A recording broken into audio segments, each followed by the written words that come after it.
राज्यलाई आएको छ कुर्नु पर्यो। अन्याय र अत्याचार जुन सरकारले गरेको छ, सडकमा उभिएको आक्रोश राजालाई विश्वास गरेर आएको आक्रोश मात्र होइन, यिनीहरूलाई दण्डित गर्नुपर्छ। जसले दण्डित गरे पनि हुन्छ भनेर आएको। मलाई थाहा छैन बाहिर आएका मानिसहरू कति राजावादी हुन्, कतिले राजालाई मानेर आएका हुन्, मलाई थाहा छैन। तर यिनको तन्त्र, यिनको नेता तन्त्र अन्त्य हुनुपर्छ भनेर त्यो आक्रोश बोक्न चाहिँ आएका हुन् मलाई थाहा छ। हामीले श्रीरामको घण्टी बनाएको छ, यिनीहरू घण्टी फुटाउनतर्फ लागे। जनताको आक्रोशलाई नजरअन्दाज गर्ने कोसिस गरिरहेका जुनसुकै शक्तिसँग पनि म लड्छु।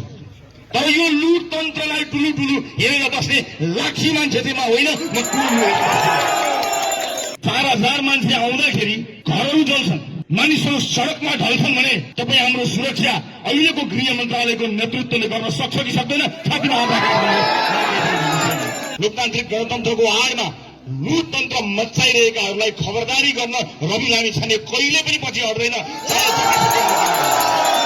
यति कुरा भनिसकेपछि सरकारको मुटुमा के हुन्छ मलाई थाहा छ, तर मलाई केही भन्नु छैन। तपाईँको षड्यन्त्र। म सम्मानित अदालतप्रति आशा र भरोसा राखेर हरेक अदालतमा पुगेको छु।